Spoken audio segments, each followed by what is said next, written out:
ಸ್ನೇಹಿತರೆ ನಮಸ್ಕಾರ. ಜಾಗತಿಕ ರಾಜಕೀಯದಲ್ಲಿ ಯಾವ ದೇಶಗಳು ಶಾಶ್ವತ ಶತ್ರು ಅಲ್ಲ, ಶಾಶ್ವತ ಮಿತ್ರ ಅಲ್ಲ.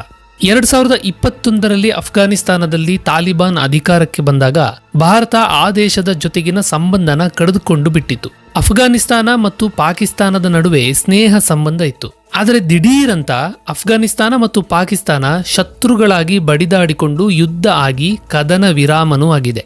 ಶತ್ರುವಿನ ಶತ್ರು ತನಗೆ ಮಿತ್ರ ಅನ್ನೋ ಹಾಗೆ ಅಫ್ಘಾನಿಸ್ತಾನ ಭಾರತದ ಸ್ನೇಹನ ಬಯಸಿದೆ. ಪಾಕಿಸ್ತಾನ ಮತ್ತು ಅಫ್ಘಾನಿಸ್ತಾನ ನಡುವೆ ಯಾಕೆ ವೈಷಮ್ಯ ಆರಂಭ ಆಯಿತು ಮತ್ತು ಭಾರತ ಅಫ್ಘಾನಿಸ್ತಾನದ ಸ್ನೇಹ ಹೇಗಿದೆ ಅನ್ನೋದನ್ನ ಈ ವಿಡಿಯೋದಲ್ಲಿ ನೋಡೋಣ.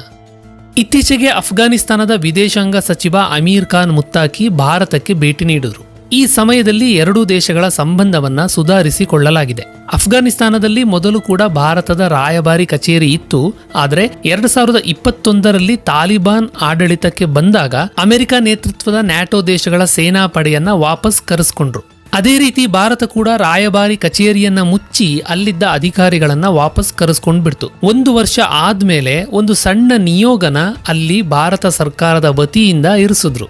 ತಾಲಿಬಾನ್ ಆಡಳಿತ ಬಂದ ಕೂಡಲೇ ಯಾಕೆ ಎಲ್ಲಾ ಅಧಿಕಾರಿಗಳನ್ನ ಭಾರತ ಸರ್ಕಾರ ಹಿಂದಕ್ಕೆ ಕರೆಸ್ಕೊಳ್ತು ಅಂದ್ರೆ ತಾಲಿಬಾನ್ನ ಸಂಸ್ಕೃತಿ ಇತಿಹಾಸನೇ ಆ ತರ ಭಯಾನಕ.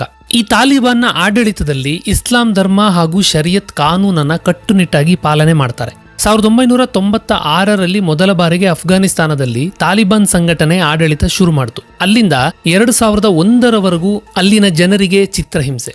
ಮಹಿಳೆಯರು ಸ್ವಲ್ಪನೂ ಮುಖ ತೋರಿಸೋ ಹಾಗಿಲ್ಲ, ಮಹಿಳೆಯರು ಮನುಷ್ಯರೇ ಅಲ್ಲ ಅನ್ನೋ ರೀತಿಯಲ್ಲಿ ನೋಡ್ತಾ ಇದ್ರು. ವಯಸ್ಸಿಗೆ ಬಂದ ಹುಡುಗರು ಹಾಡು ಕೇಳೋ ಹಾಗಿಲ್ಲ, ಡ್ಯಾನ್ಸ್ ಮಾಡಬಾರದು, ಹೀಗೆ ಶರಿಯತ್ ಕಾನೂನು ಎಲ್ಲರ ಉಸಿರುಗಟ್ಟಿಸಿ ಬಿಟ್ಟಿತ್ತು. ಅದಕ್ಕೆ ತಾಲಿಬಾನ್ ಆಡಳಿತ ಮತ್ತೆ ಶುರುವಾಯ್ತು ಅಂದಾಕ್ಷಣ ಜನರೆಲ್ಲರೂ ಎದ್ದು ಬಿದ್ದು ಓಡೋಕೆ ಶುರು ಮಾಡಿದ್ರು. ಅಮೆರಿಕ ಸೇನೆಯನ್ನ ವಾಪಸ್ ಕರೆಸಿಕೊಳ್ಳುವಾಗ ಆ ವಿಮಾನದ ಮೇಲೆ ಕೂಡ ಅಫ್ಘಾನ್ ಪ್ರಜೆಗಳು ಕೂತಿದ್ದು, ಕೆಲವರು ಕೆಳಕ್ಕೆ ಬಿದ್ದ ವಿಡಿಯೋನ ನೀವು ನೋಡಿರಬಹುದು. ಮತ್ತೆ ತಾಲಿಬಾನ್ ಅಧಿಕಾರಕ್ಕೆ ಬಂದಿರೋದ್ರಿಂದ ಭಾರತದ ಅಧಿಕಾರಿಗಳು ಉಳಿಯೋಕೆ ಸಾಧ್ಯ ಇಲ್ಲ ಅಂತಾನೆ ಅಲ್ಲಿನ ರಾಯಭಾರಿ ಕಚೇರಿಯನ್ನ ಮುಚ್ಚಿ ಹಾಕಿದ್ರು. ಈಗ ತಾಲಿಬಾನ್ನ ವಿದೇಶಾಂಗ ಸಚಿವ ಮುತ್ತಾಕಿ ಮತ್ತೆ ಭಾರತಕ್ಕೆ ಬಂದು ಸ್ನೇಹದ ಹಸ್ತವನ್ನ ಚಾಚಿದ್ದಾರೆ. ಮುತ್ತಾಕಿ ಜೊತೆಗಿನ ಮಾತುಕತೆಯಲ್ಲಿ ವಿದೇಶಾಂಗ ಸಚಿವ ಜೈಶಂಕರ್ ಭಾರತದ ರಾಯಭಾರಿ ಕಚೇರಿಯನ್ನ ಮರಳಿ ಆರಂಭ ಮಾಡೋದ್ರ ಬಗ್ಗೆ ಘೋಷಣೆ ಮಾಡಿದ್ರು. ಹಾಗೆಯೇ ರಾಜಧಾನಿ ಕಾಬೂಲ್ನಲ್ಲಿ ಭಾರತದ ರಾಯಭಾರಿ ಕಚೇರಿ ಮತ್ತೆ ಆರಂಭವಾಗಿದೆ. ಇದೊಂದು ದೊಡ್ಡ ಬೆಳವಣಿಗೆ. ಇದೇ ಸಮಯದಲ್ಲಿ ಪಾಕಿಸ್ತಾನ ಮತ್ತು ಅಫ್ಘಾನಿಸ್ತಾನದ ಸಂಬಂಧ ಹದಗೆಟ್ಟು ಯುದ್ಧ ನಡೆದಿದೆ. ಬ್ರಿಟಿಷರು ಭಾರತವನ್ನ ಬಿಟ್ಟು ಹೋಗುವಾಗ ದೇಶಗಳನ್ನ ವಿಭಜನೆ ಮಾಡಿದ್ರು. ಪಾಕಿಸ್ತಾನ ಅಫ್ಘಾನಿಸ್ತಾನ ನಡುವೆ ಭೂಭಾಗವನ್ನ ಹಂಚಿಕೆ ಮಾಡೋದಕ್ಕೆ ಡ್ಯುರಾಂಡ್ ರೇಖೆಯನ್ನ ಎಳೆದಿದ್ದಾರೆ. ಆದರೆ ಈ ಗಡಿಭಾಗದ ಹಂಚಿಕೆಯನ್ನ ಅಫ್ಘಾನಿಸ್ತಾನ ಇಂದಿಗೂ ಒಪ್ಪಿಕೊಳ್ತಾ ಇಲ್ಲ.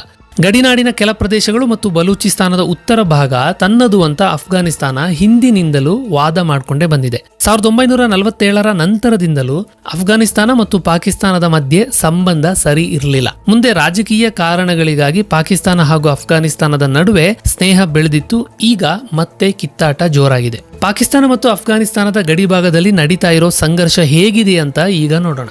ಇಲ್ಲಿ ಪ್ರಮುಖವಾಗಿ 2 ಸಂಘಟನೆಗಳು ಇದೆ.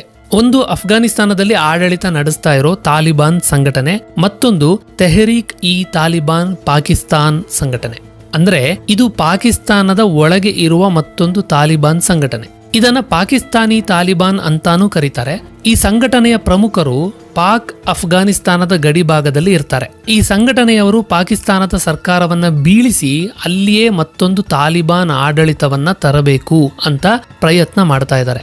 ಪಾಕಿಸ್ತಾನ ಸರ್ಕಾರಕ್ಕೆ ದೊಡ್ಡ ತಲೆನೋವಾಗಿರೋದು ಇದೇ ಸಂಘಟನೆ. ಈ ತಾಲಿಬಾನ್ ಸಂಘಟನೆಗೆ ಅಫ್ಘಾನಿಸ್ತಾನದಲ್ಲಿ ಆಡಳಿತದಲ್ಲಿರುವಂತಹ ತಾಲಿಬಾನ್ ಸರ್ಕಾರ ಸಂಪೂರ್ಣವಾಗಿ ಬೆಂಬಲ ಕೊಡ್ತಾ ಇದೆ.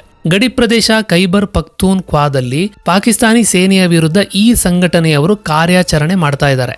ಅಫ್ಘಾನಿಸ್ತಾನದ ವಿದೇಶಾಂಗ ಸಚಿವ ಮುತ್ತಾಕಿ ಭಾರತಕ್ಕೆ ಬಂದ ಸಮಯದಲ್ಲೇ ಪಾಕಿಸ್ತಾನಿ ಸೇನೆ ಗಡಿಭಾಗದಲ್ಲಿ ತೆಹರೀಕ್ ಇ ತಾಲಿಬಾನ್ ಪಾಕಿಸ್ತಾನ್ ಸಂಘಟನೆಯ ಮೇಲೆ ದಾಳಿ ಆರಂಭಿಸಿತ್ತು. ಇದರಿಂದಾಗಿ ಯುದ್ಧ ಶುರುವಾಗಿ 2 ಕಡೆ ಜೀವಹಾನಿಯಾಗಿದೆ. ಇದಕ್ಕೂ ಹಿಂದೆಯೇ ಸೆಪ್ಟೆಂಬರ್ ತಿಂಗಳಲ್ಲಿ ಪಾಕ್ ವಾಯುಸೇನೆ ಖೈಬರ್ ಪಖ್ತೂನ್ಖ್ವಾ ಪ್ರದೇಶದ ಜನರ ಮೇಲೆ ದಾಳಿ ಮಾಡಿ 30 ಜನರನ್ನ ಕೊಂದು ಹಾಕಿತ್ತು. ಅದು ಕೂಡ ದೊಡ್ಡ ದುರಂತ. ಯಾಕಂದ್ರೆ ಹಾಗೆ ಸತ್ತ ಜನರು ಗಡಿಭಾಗದ ಜನರು, ಅದು ಕೂಡ ಅಧಿಕೃತವಾಗಿ ಪಾಕಿಸ್ತಾನದ ಪ್ರಜೆಗಳೇ. ಅಂದ್ರೆ 2ನೇ ತಾಲಿಬಾನ್ ಸಂಘಟನೆಯ ಪ್ರಮುಖರನ್ನ ಹೊಡೆಯೋಕ್ ಹೋಗಿ ಪಾಕಿಸ್ತಾನಿ ಸೇನೆ ತನ್ನದೇ ಪ್ರಜೆಗಳನ್ನ ಕೊಂದು ಹಾಕಿತ್ತು. ಪಾಕಿಸ್ತಾನದ ಗಡಿ ಭಾಗದಲ್ಲಿ ಖೈಬರ್ ಪಖ್ತೂನ್ಖ್ವಾ ಪ್ರಾಂತ್ಯ, ಕ್ವೆಟ್ಟಾ ನಗರ ಎಲ್ಲ ಇದೆ. ಇವೆಲ್ಲ ಸೇರಿ ಒಟ್ಟಾರೆಯಾಗಿ ಬಲೂಚಿಸ್ತಾನದ ಉತ್ತರ ಭಾಗ ನಮಗೆ ಸೇರ್ಬೇಕು ಅನ್ನೋದು ಅಫ್ಘಾನಿಸ್ತಾನದ ವಾದ. ಈ ಪ್ರದೇಶಗಳಲ್ಲಿ ವಾಸಿಸ್ತಾ ಇರೋ ಜನರನ್ನ ಪಖ್ತೂನಿಗಳು ಅಂತ ಕರೀತಾರೆ, ಅಂದ್ರೆ ಪಠಾಣರು. ಇವರೆಲ್ಲರೂ ಅಧಿಕೃತವಾಗಿ ಪಾಕಿಸ್ತಾನದ ಪ್ರಜೆಗಳು, ಆದ್ರೆ ಈ ಜನರು ಪಾಕಿಸ್ತಾನಿಗಳು ಅಂತ ಹೆಮ್ಮೆಯಿಂದ ಹೇಳಿಕೊಳ್ಳಲ್ಲ. ನಮ್ಮಲ್ಲಿ ಜಮ್ಮು ಕಾಶ್ಮೀರದ ಮುಸ್ಲಿಮರು ಭಾರತೀಯರು ಅಂತ ಹೇಳಿಕೊಳ್ಳೋದಿಲ್ಲ. ಹಲವು ಕಾಶ್ಮೀರಿಗಳು ನಾವು ಪಾಕಿಸ್ತಾನಿಗಳು ಅಂತ ಹೆಮ್ಮೆಯಿಂದ ಎದೆ ತಟ್ಟಿಕೊಂಡು ಹೇಳ್ತಾರೆ. ಹಾಗೇನೆ ಈ ಪಠಾಣರು ಕೂಡ ನಾವು ಪಾಕಿಸ್ತಾನಿಗಳು ಅಂತ ಹೇಳಿಕೊಳ್ಳೋದಿಲ್ಲ. ಅವರು ಹೇಳಿಕೊಳ್ಳೋದು ನಾವು ಕೇವಲ ಪಠಾಣರು ಅಂತ. ಖೈಬರ್ ಪಖ್ತೂನ್ಖ್ವಾ ಪ್ರಾಂತ್ಯದಲ್ಲಿರುವ ಪಠಾಣರೆಲ್ಲರೂ ಪಾಕಿಸ್ತಾನಿ ಪ್ರಜೆಗಳಾದ್ರೂ ಅವರು ಪ್ರೀತಿಸೋದು ಮಾತ್ರ ಅಫ್ಘಾನಿಸ್ತಾನ ದೇಶವನ್ನ. ನಾವೆಲ್ಲರೂ ಅಫ್ಘಾನಿಸ್ತಾನಕ್ಕೆ ಸೇರ್ಬೇಕು ಅಂತಾನೆ ಅವರು ಈಗಲೂ ಹೇಳ್ತಾರೆ. ಅದಕ್ಕಾಗಿಯೇ ಪಾಕಿಸ್ತಾನದಿಂದ ಪ್ರತ್ಯೇಕ ಆಗಿ ಅಫ್ಘಾನಿಸ್ತಾನಕ್ಕೆ ಸೇರೋಕೆ ಕಿತ್ತಾಟ ನಡೀತಾನೆ ಇದೆ. ಆದ್ರೆ ಈ ಪ್ರಾಂತ್ಯವನ್ನ ಪಾಕಿಸ್ತಾನ ಸೇನೆ ಬಿಟ್ಟುಕೊಡ್ತಾ ಇಲ್ಲ. ಈಗ ಅಫ್ಘಾನಿಸ್ತಾನ ಮತ್ತು ಭಾರತದ ನಡುವಿನ ಸಂಬಂಧ ಸುಧಾರಿಸಿದೆ. ಅಫ್ಘಾನಿಸ್ತಾನದ ತಾಲಿಬಾನ್ ಸರ್ಕಾರಕ್ಕೆ ಈಗ ಭಾರತ ಗೆಳೆಯನ ಹಾಗೆ ಕಾಣಿಸ್ತಾ ಇದೆ. ಭಾರತ ಹಾಗೂ ಪಾಕಿಸ್ತಾನದ ನಡುವೆ ಯಾವಾಗಲೂ ಶತ್ರುತ್ವ ಇದ್ದೇ ಇರುತ್ತೆ. ಇತ್ತೀಚೆಗೆ ಸಿಂಧೂರ ಆಪರೇಷನ್ ಕೂಡ ನಡೆದಿದೆ. ಇಂತಹ ಸಂದರ್ಭದಲ್ಲಿ ಶತ್ರುವಿನ ಶತ್ರು ತನಗೆ ಮಿತ್ರ ಅನ್ನೋ ಹಾಗೆ ತಾಲಿಬಾನ್ ಸರ್ಕಾರ ವರ್ತಿಸ್ತಾ ಇದೆ. ಭಾರತದ ಜೊತೆಗೆ ಸ್ನೇಹ ಬೆಳೆಸೋದ್ರಿಂದ ತನಗೆ ಲಾಭ ಇದೆ ಅಂತ ಅಫ್ಘಾನಿಸ್ತಾನದ ತಾಲಿಬಾನ್ ಸರ್ಕಾರ ಯೋಚನೆ ಮಾಡಿದೆ. ಆದರೆ ಮೋದಿ ಸರ್ಕಾರ ಕೂಡ ಇದರಿಂದ ಭಾರತಕ್ಕೇನು ಪ್ರಯೋಜನ ಅಂತಾನೋ ಯೋಚಿಸಬೇಕಾಗಿದೆ. ಹೀಗೆ ಥಿಂಕ್ ಮಾಡ್ಕೊಂಡೇ ಮುಂದೆ ಹೆಜ್ಜೆ ಇಡೋದು ಉತ್ತಮ. ಯಾಕಂದ್ರೆ ಈ ಟೋಪಿ ವಾಲಗಳು ಯಾವಾಗ ಸರಿ ಇರ್ತಾರೋ, ಯಾವಾಗ ಹುಚ್ಚುಚ್ಚಾಗಿ ಆಡ್ತಾರೋ, ಯಾವಾಗ ಬದಲಾಗ್ತಾರೋ ಅಂತ ಒಂದು ಗೊತ್ತಾಗಲ್ಲ. ಈ ಬಗ್ಗೆ ನಿಮ್ಮ ಅಭಿಪ್ರಾಯ ಏನು ಅನ್ನೋದನ್ನ ಕಮೆಂಟ್ ಮಾಡಿ. ಮುಂದಿನ ವಿಡಿಯೋದಲ್ಲಿ ಮತ್ತೆ ಭೇಟಿಯಾಗೋಣ. ನಮಸ್ತೆ.